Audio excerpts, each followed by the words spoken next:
What's up, everybody? Jeffrey Lyles Movie Files, coming at you one more time. Got it, fellas. We're about to do this bad boy, talking about some movies, some TV shows, and a little bit of everything else. What's up, little brother? How are you tonight? Good. How are you, brother? I would complain. I'm going to hold off on it for right now. Chief, how you doing? I'm good. You know? And we would love to hear you complain, but it's not enough time. It isn't. You know, it's a limited edition podcast, so we got to keep this thing rolling.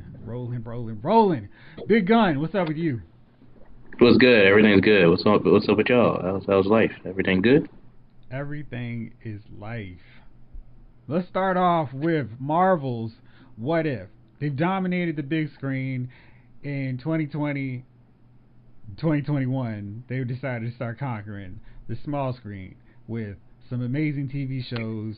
WandaVision, The Falcon and the Winter Soldier, what was the last one? Loki, of course. And now we've got What If. Now, What If is taking all those cool stories that we've come to know and love from the Marvel Cinematic Universe, switching one teeny tiny thing that has major repercussions throughout the universe. It's the butterfly effect of the Marvel Studios world.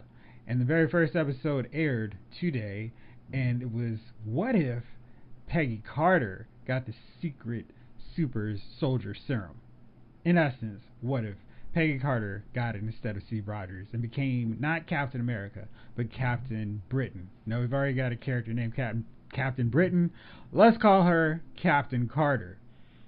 Gentlemen, I like this episode. I really like the concept of what if in general. It just opens up so many possibilities of fun ways they can change the story. So Captain Carter starts off, and what did you guys think about this one? Let's start with you, Bro Shot.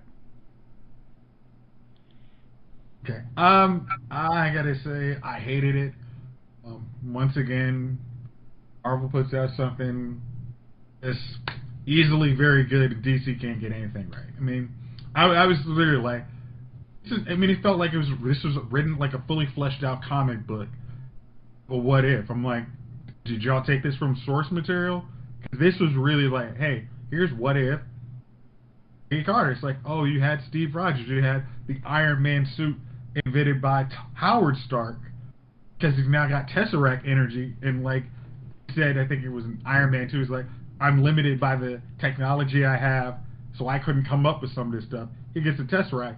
He makes an Iron Man suit 40 years in advance before his son even does. So it's like, wow. And then, I mean, you bring in random, like, Super Hive. I'm like, wow, this is really a good comic book. And if you want to make a movie out of this, you really could. It was embarrassing. Especially for 30 minutes. It's like, wow, I can fill in every gap you have in this. It still makes sense. And it's like, wow. This is pretty good. I'm gonna enjoy my next installment next week. So it was really good. Chief, what'd you think about it? Enjoyed it. It was damn good, damn decent. You know, I've always enjoyed the What If comics from way back, so I figured that I would like this. And you know, once again, you know, Marvel pulls it off. I mean, this is what they do at this point. They're clutch. You know. Just count it. It is money. Gunner, what did you think about it?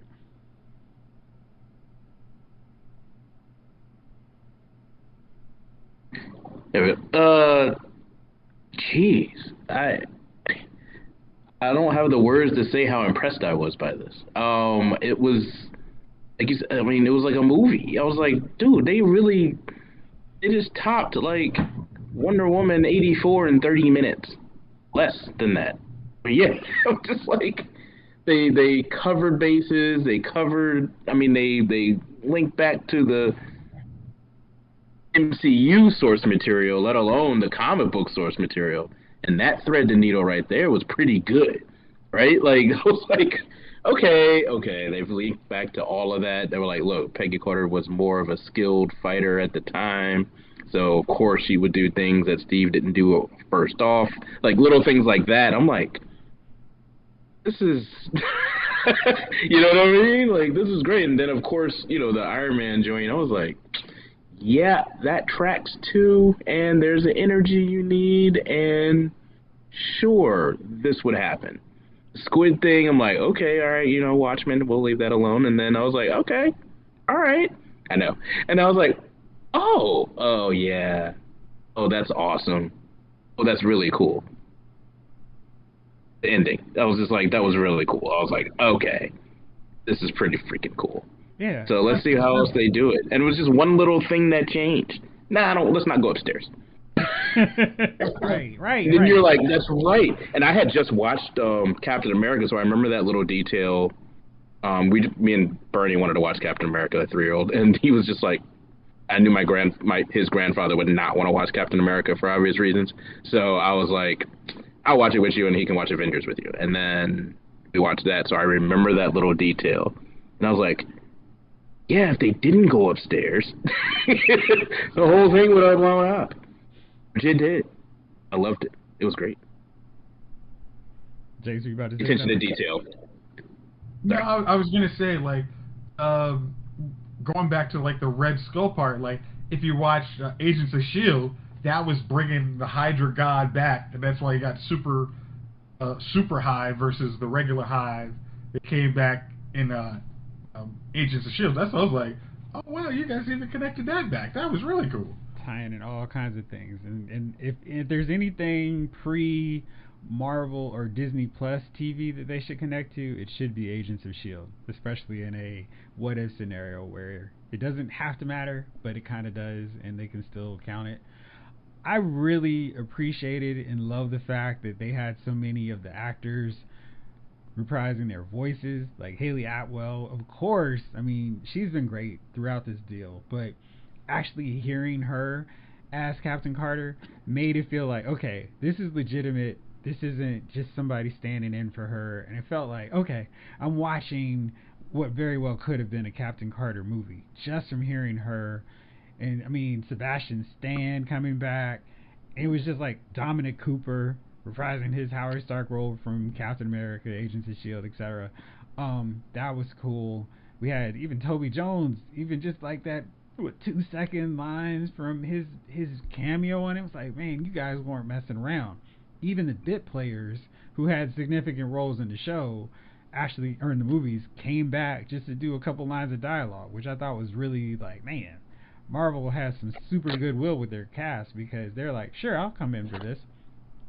Money, that's what does it. I'm sure the money helps too. It's like, oh, you're paying me, but I mean, you know how easy it would have been to be like, you know, my schedule's booked. But they're like, yeah, I'll do this, no problem. And I thought that the guy they had, you know, reprising or playing Steve Rogers sounded close enough to Chris Evans before he, you know, became Captain America, that it was cool. And Cap wasn't a major part of the thing, in the sense that we needed to have super strong, super soldier version of Chris Evans talking. So that wasn't too bad either. I loved how we had Samuel L. Jackson in the end, you know, soldier, you right? I mean, he's just like, yeah, had a date or had a dance.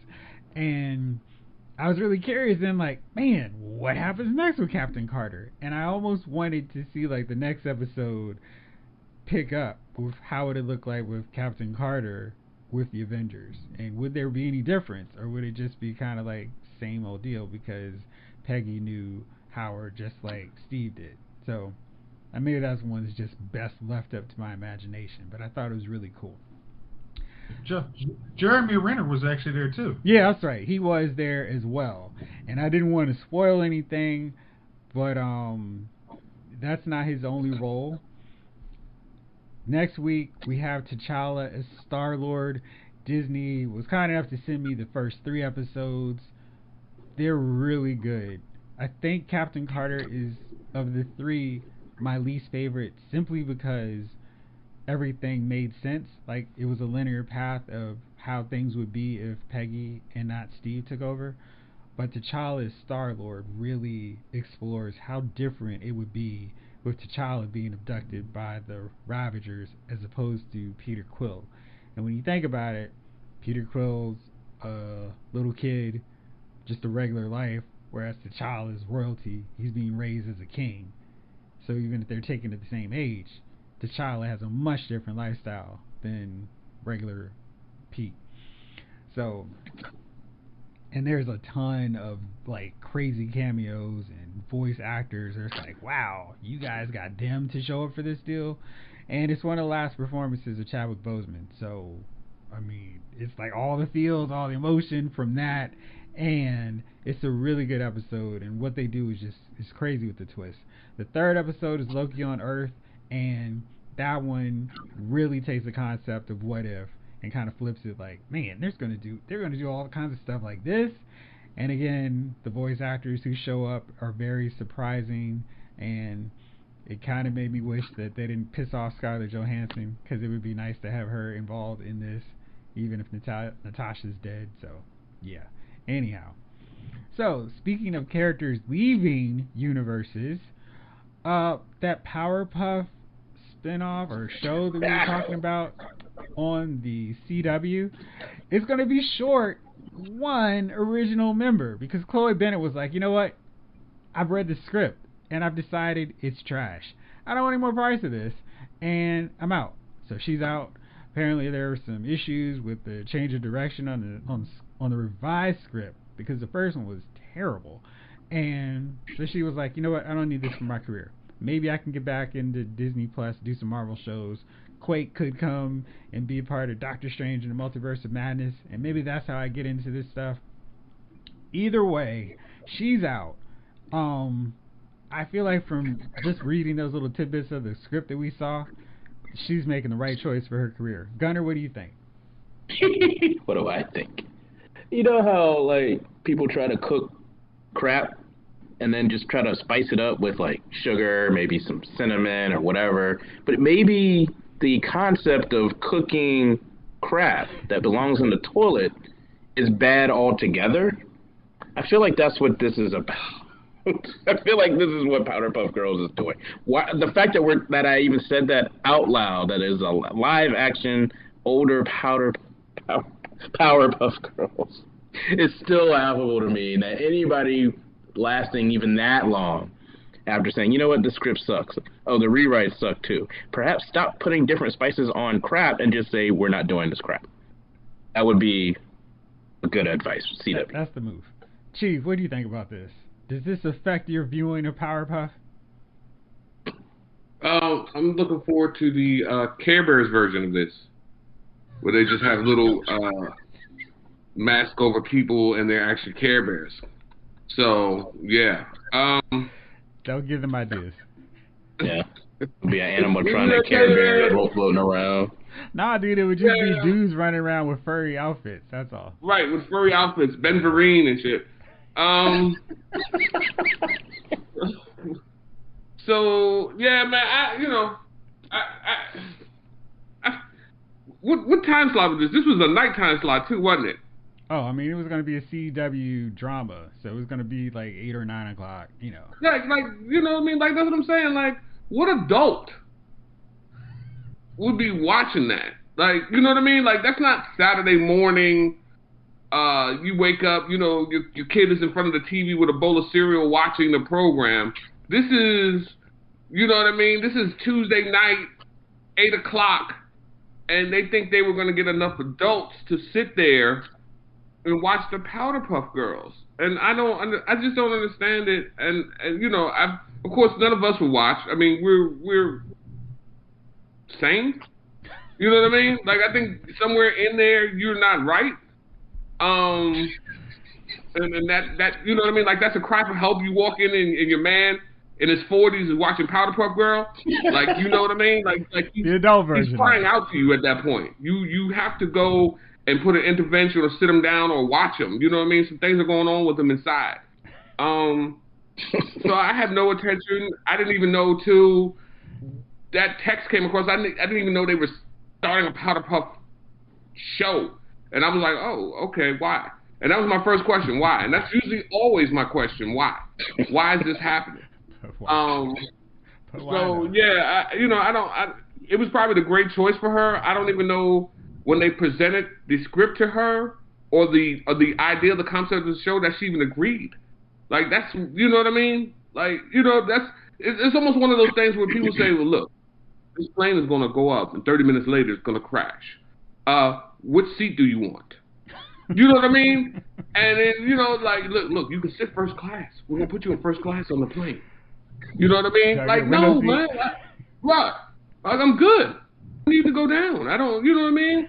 So, yeah, this is one of those situations where she did the right thing, man. There's no future in Powerpuff Girls. It's silliness, man. It is network silliness. It has gotten to that phase of our lives, man, where people with money, if they're not just shooting up in space for 11 seconds, they're putting Powerpuff Girls on the TV for us. You know what I mean? Should I spend $1 billion and put my own rocket and go to space for 11 million? Or should I spend $1 billion and just do Powerpuff Girls? You know? Quibi. Right. Yeah. Right. I'd rather the Earth get hit with a comet than go through an episode of Powerpuff Girls. So that's where we are at this point in time, man. I'll never watch it, and I'm certain none of you will watch it. And you know, like I said, if you get a friend who watches it, it's time to intervene. I'll go to that intervention. So you'll see that intervention, but you won't see. Right. You tell me when it happens. We'll go and pull them out of that dark hole. Good deal. Jace, I don't really know if there's anything else that needs to be said on that. I'm just going to move on. Good call. Yeah, so DC had its latest live-action movie, The Suicide Squad, arrive on theaters and Disney. HBO Max. I was trying to figure out what the heck their streaming service was, but it's gonna change again. Suicide Squad. Yeah, Discovery Plus. Yeah, whatever.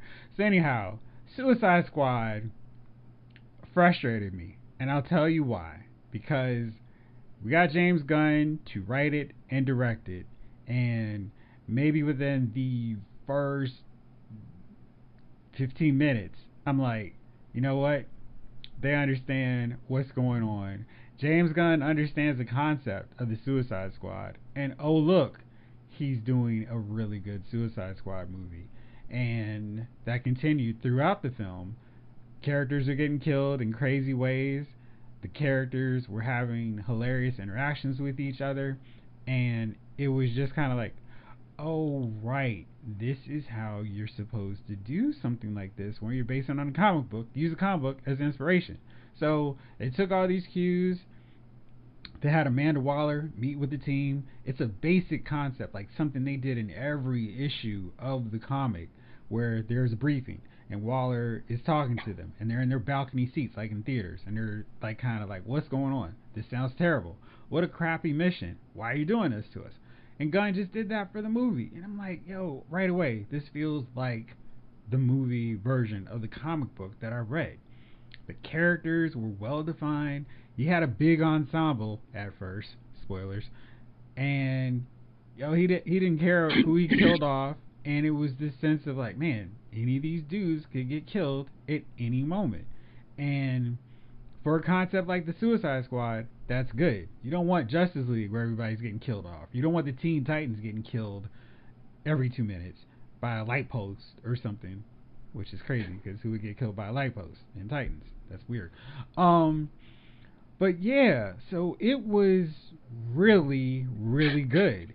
And before I get into anything else, Jace, what did you think about Suicide Squad? The Suicide Squad. The Suicide Squad was the movie we should have got the first time. It was an actual Suicide Squad movie. You had the humor. It did not seem forced. It was one. James Gunn gets like irreverent characters and just actually makes like, oh, we can all get behind them. Very much like how Guardians of the Galaxy should not have worked. It's exactly how this movie worked. It was like, you guys have, and I'm gonna spoil. Like, there's a character called Ratcatcher. Ratcatcher 2. Ratcatcher 2. And Jeff actually liked Ratcatcher 2 as a human being. I mean, because they actually made a story behind Ratcatcher and was like, oh. I think it's important to note that I loathe rats, mice. They terrify me. I don't like seeing them on screen, on video games. Not a fan at all. When they show them across the screen, I'm like, ah! I need an intervention on that. But I really like Ratcatcher too, and I thought they did an amazing job making her a great character who I actually rooted for to survive. And I didn't care about some of them. Like, yeah, they kill this character, it's cool, but I wanted her to make it, even though her main power was calling rats. Sorry. No problem. I mean, you had to explain that part, but there's enough characters like that, and even the most like, what is this character doing? You're either gonna laugh when they die, or you're gonna root for them. I mean, it's those are your options. You're not gonna be like, why is this person on the screen? It's just you have three options, and you're gonna enjoy them. And as much as I said last week, I think John Cena is really gonna get that role, make it funny. He did. It was really like, I understand why you're coming out with a series for that character after watching that movie. It's embarrassing how DC just doesn't follow, like, either use your source material or use people who kind of get your characters. If your character is supposed to be hopeful, don't make them all dope. I mean, dark and broody, Man of Steel. That's what you got. That's actually what you have Suicide Squad for. You don't have to. You have Dark Knight for that. You don't need Superman or Flash or Wonder Woman to do that. You got other characters to do it. And they did it. I mean, they did a very good. I mean, James Gunn did a very good job using the Suicide Squad perfectly. Yeah, it was a weird thing because I felt like, in a lot of ways, this was the most true to the source material of any DC Extended Universe film.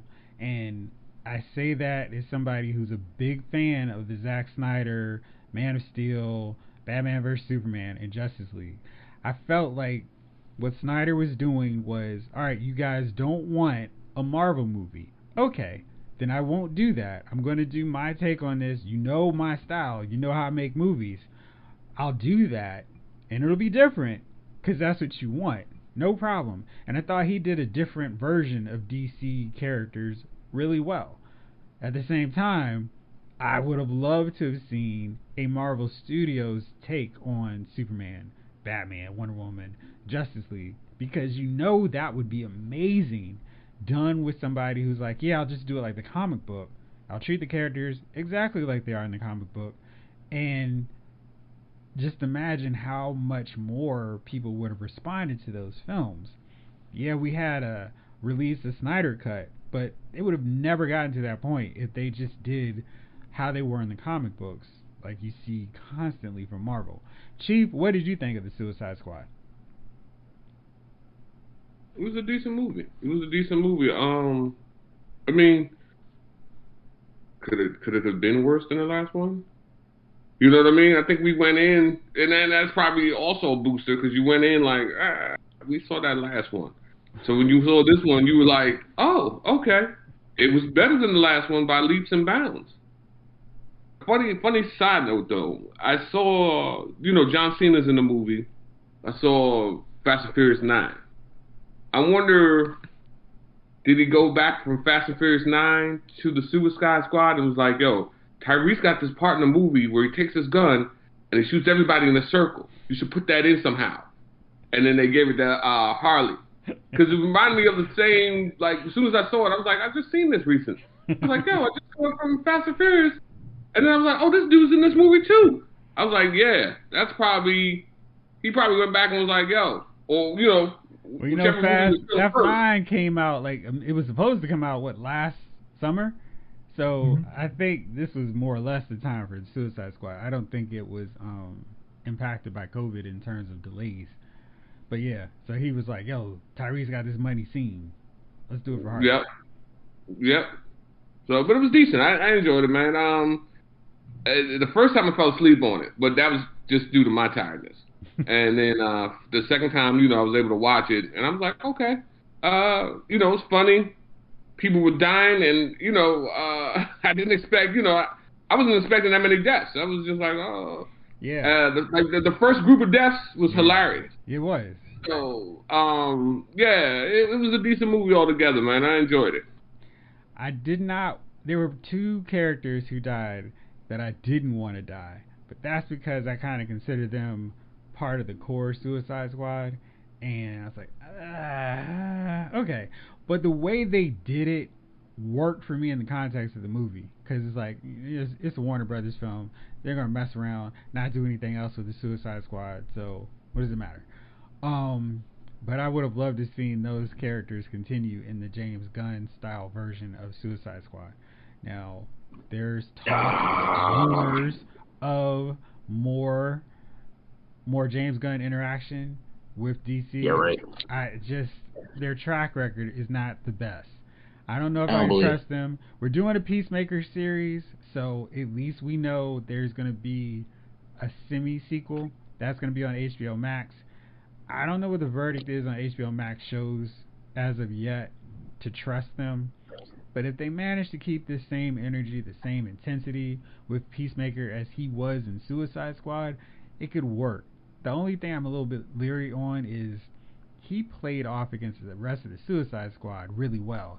And I'm not sure how that character works with regular, non-dysfunctional people. Gunnar, what do you think? I'm ready to rock and roll with it. I haven't seen the movie yet, but let's see if they can do it right. I mean, HBO Max is, the part 2 of DC Universe, what they tried to do, and I see they've improved on Titans. They've improved on Doom Patrol. Doom Patrol was fine. It's just weird. It's fine. It's supposed to be weird. That's how it's supposed to be. So, I mean, they seem to be doing well on the Max, right? So let's see what they do with this. I'm really looking forward to Green Lantern. I didn't think I'd say that, but the more I read, the more I'm like, are they doing like an anthology style? Because it seems like they are. They are. Which is great. That is probably the best way to do Green Lantern live action as a series when you think about it. That takes care of continuity issues with the caped one and the core, right? Like, you know what I mean? Like, it makes it make sense. Talking about Alan Scott and the rest of them? Alan Scott, yes.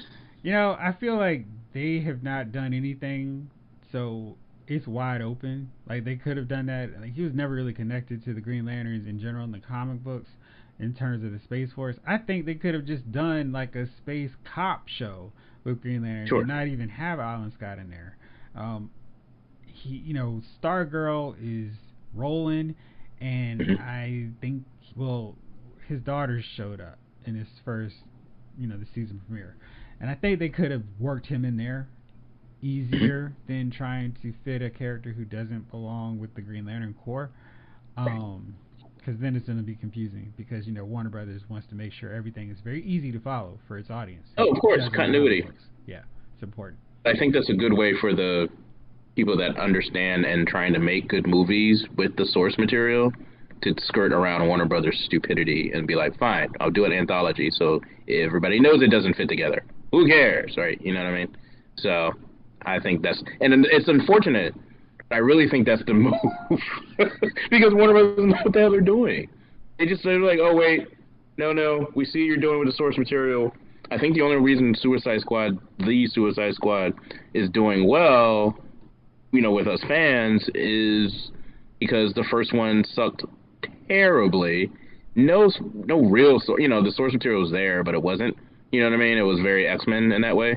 And I was like, yeah, none of this works. So I'm thinking a real Suicide Squad movie was just like, yeah, let's do it. This is probably doing well. So Suicide Squad, the first one, the David Ayer version, I thought had character interaction down really well. I thought the cast was good. They played off each other well. I liked seeing them against each other. It was just simply the build up to the villain. And the villain sucked. Plot. It was like, oh gosh, they're fighting raisin heads and a belly dancer. That's not good. This movie is like just as wild in terms of the villain, but it works because it's like, yo, this is crazy. We've got freaking Starro in this camp. We've got other villains, and it's just like they're fighting just a regular military group, which is fine for the Suicide Squad because they don't have to fight super villains. An army with overwhelming odds is more than enough for the Suicide Squad to have some trouble with, and they do, which is great. So it was good stuff. You mentioned this earlier, so let's talk about it. HBO Max, The Titans Season 3 debuts tomorrow. What are your thoughts on this? Are you guys excited? Looking forward to seeing the arrival of Commissioner Barbara Gordon and Jason Todd becoming the Red Hood. Jace. I am cautiously optimistic. Honestly, because of actually watching the season premiere last night of Stargirl.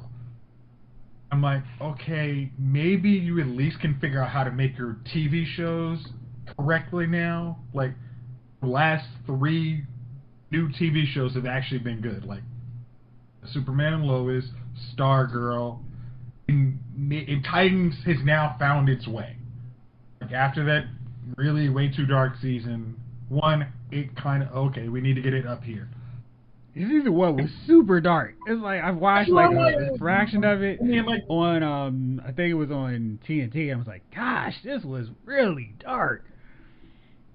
I mean, it was like your first episode where Dick Grayson bakes out Bruce Batman. It was like, oh, whoa, what are we doing here? It was like, did y'all really need to go dark because there just wasn't enough cool teen superhero shows? It was like, whatever. But I think they can just do. I'm as I said, I'm always worried about how you're going to introduce Red Hood without the Lazarus Pit, without Joker. And I did see on the preview, you do see somebody beating the hell out of Jason Todd, so it's probably Joker. So maybe it was one of those carnival clowns that actually killed Donna. You see me glaring at you. You see me glaring at you. I hated that. Now, I mean, it's like that was the season. Yeah, that was the season finale. I needed them to do a little bit better. Chief, what's your excitement level for Titans? Oh, you know what? I don't even remember what happened at the end of the last Titan. Donna got killed by a light post, and Red Hood or Jason looked on. He didn't come back with the rest of the team, and Dick became Nightwing, essentially. And Changeling, Beast Boy may be killing people. It's been like a year, right? It's been a minute. It's probably been a little bit longer. So the longer I'm out of something, the less excited I am for it. And Titans, you just told me the ending, and I'm like, do I remember that? And I'm like, no, I don't remember that. So my excitement level right now on a scale of 1 to 10, with 1 being the lowest, is a 0. Oh man. So I'm just not, listen. And I may see an episode, or I might see something on TV that flashes, but I haven't seen. I mean, I guess you guys have had. I haven't seen a preview. I have no excitement for. I didn't even think they were coming back with it once they canceled the DC universe. You know what I mean? Like, I knew Stargirl was coming back because they were doing it on CW at the same time type thing. Mm-hmm. So it was one of those things. For example, perfect example, Daredevil, last ever year Daredevil on Netflix. I watched the first 2 seasons. The 3rd season, they said they were going to cancel it. I didn't even watch the 3rd season. Like, I keep telling you were cheating yourself. Like, why am I vested in something? You're telling me that. Good. Right. So, I mean, if there's no... And so, with this here, I didn't think there was any future in it, so I don't even know if I even registered the comeback. Like, you know what I mean? So, don't call it a comeback. I'm not excited.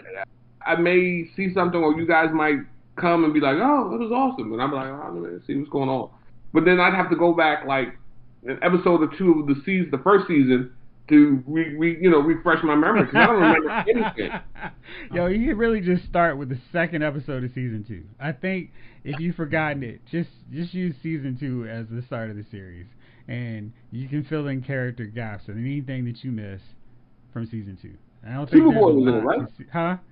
Superboy was in it, right? Connor now, yeah. Yeah. Like, there's not a lot that you're missing from skipping season 1. It was a little bit too far into the how dark can we get this, and it didn't. I mean, it was. I was watching it because I felt like it was going to get better, and it did, but I wouldn't necessarily feel the need to go back. And it's on HBO Max, so you can watch it all. He transfers into like 2 animals, a tiger and something else, right? That's all he does, right? He's supposed to transform into a zoo, and they had him transform into a lion. I hope they do a little bit more. Yeah. I need a lot more, actually. Because that was part of just fun. Like, look at your excitement level. Look at Greta's face. No, man. I mean, that was. I'm excited. It was just that one. The fact I was like, is he gonna change anything else? Not at all. Right, because it was this thing of like, all right, here's something he could easily turn into a snake or a fly, and nothing. And it's like, Nope. I feel like Tired. making him a fly would be a lot earlier or easier than making him a lion every other time. Like, he could be an eagle, you know, it's just Or an something. elephant. I mean, Something. the elephant's a little bit bigger to CGI. I get that. Yeah, but he used to do that when he had to fight like big ass joints, man. Like he was all right, elephant time. Like he had the options. It was like right now, it's like I don't know how to do anything. I'm just going to be the lion. It's just the it's like lion. he's learning his powers. Ridiculous. I thought that's why like he went to Cadmus. I think the problem is like at the end of season 2, Superboy and him were basically in a park killing people. Psycho It's like how are we gonna rehab those two? Like you got Superboy killing folk and a lion, which at least he could say he never changes into a lion again. We saw the dude with the super shirt on. He's probably a killer, so we probably should be worried of him. You can get that Superman shirt at the local Target. All right, so Nope. Apparently at the vendor. Right. It was a street vendor, if you recall. Yeah, right. So, real fast, Warner Brothers is deciding now, after Suicide Squad failed to make $1 billion its opening weekend, to reduce the theatrical window and dump the day in, day out release of theatrical in Warner or HBO Max starting next year. So, in 2022, their films are going to open in theaters for 45 days. And then after that, they'll go to other modes of operation. HBO Max, video on demand. What do you think about that? Smart idea or not? Because the pandemic is clearly over now. Chief, what do you think? Yeah. I don't know, man. You know, you figure at some point these streaming services are going to try to get more money from you some way, somehow. HBO Max, you know, you have to have HBO, right? In order to get it. This new streaming service, I'm sure you can just download on the app, right? And just pay for the movies as you go along? Is that how it's supposed to work? No. You talking about AMC HBO says Max? You got to No. go to the theaters. It's what they're going to do is the normal old school way, but before it was 90 days, now it's just going to be 45 days. So it's a month and a half, basically. Okay, so a month and a half. I guess. I mean, again, it's you're gonna look. How many stuff are you paying for now? Are you gonna, you know what I mean? It's just, to me, it's you're gonna pay. You just pay them quicker. No 90-day wait. Now you pay them every 45 days for the movie you want to see if you're gonna go see it. I mean, other than I think I went to the movies once this summer. The one when we rented out the movie theater when we all went, and then another time I went to see Demon Slayer, the Musen Train movie. But I knew that was going to be virtually empty in there. Like, you know what I mean? So nobody's scammering back. I mean, Charlotte Johansson wouldn't be suing Disney if people were jumping back into the theaters like that. So, I think they're going to do whatever they're going to do to, and this was the future. Let's be honest. People hated going to the movies. Just like, for example, you used to go, 6 years ago? You were still buying DVDs from Best Buy.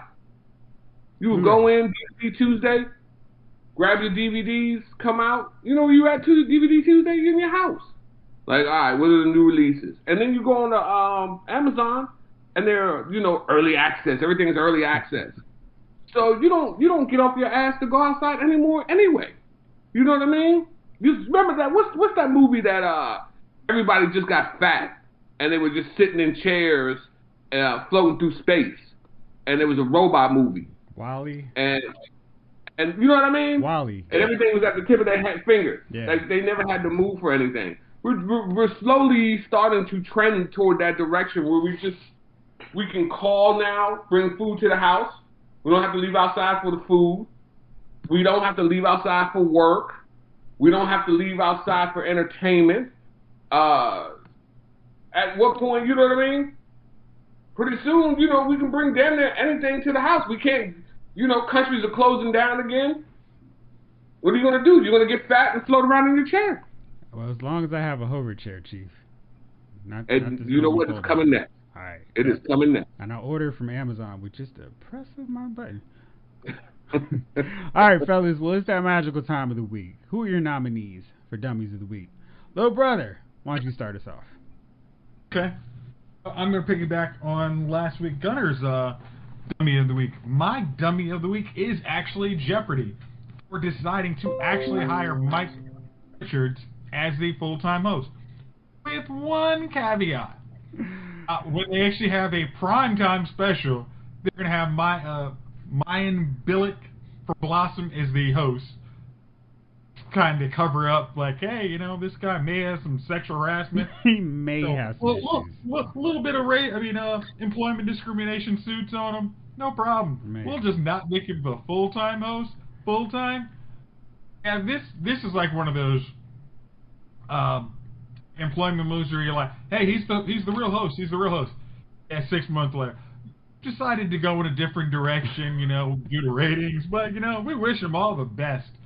And just instead of just continuing the search or going with everybody's favorite host, Jeopardy's basically my Dummy of the Week. And my Dummy of the Week is everybody who had their hopes up that LeVar Burton was actually going to be the host. Just because, like, come on. That was just a, hey, here you go.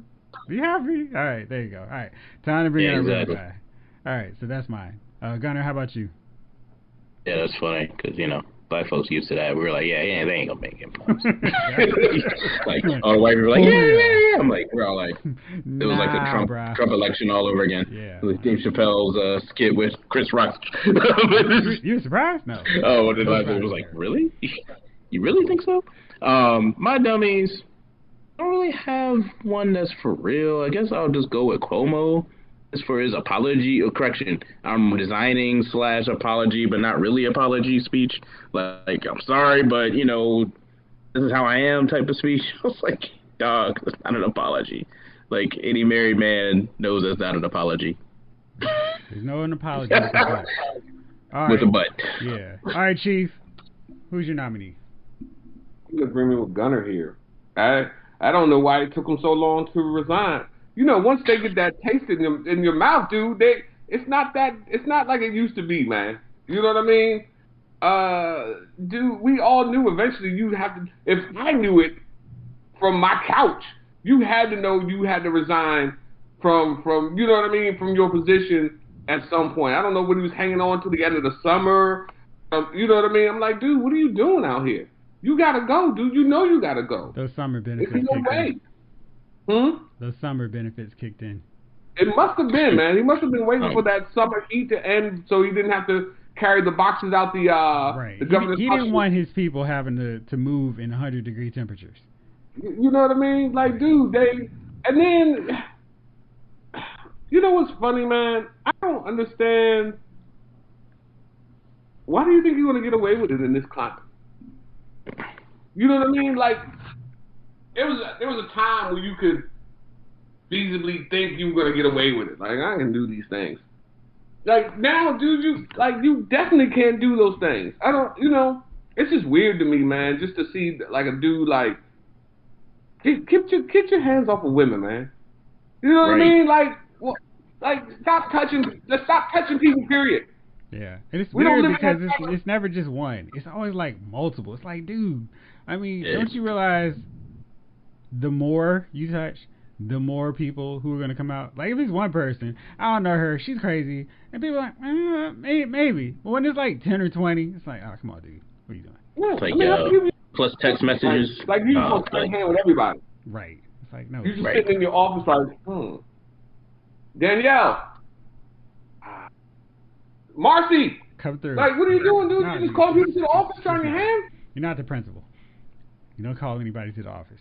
All right, well, fellas, next week we're back with T'Challa's Star-Lord, because I cannot wait to hear your thoughts on that episode of What If. We're going to talk about Superman and Lois's season finale and the Bad Batch season finale 2 because I haven't talked about Omega in so long. And yeah, we're going to talk about Titans and a whole bunch of other cool stuff, and maybe Free Guy if anybody decides to check it out. Gunnar, I want to hear your thoughts on Suicide Squad 2.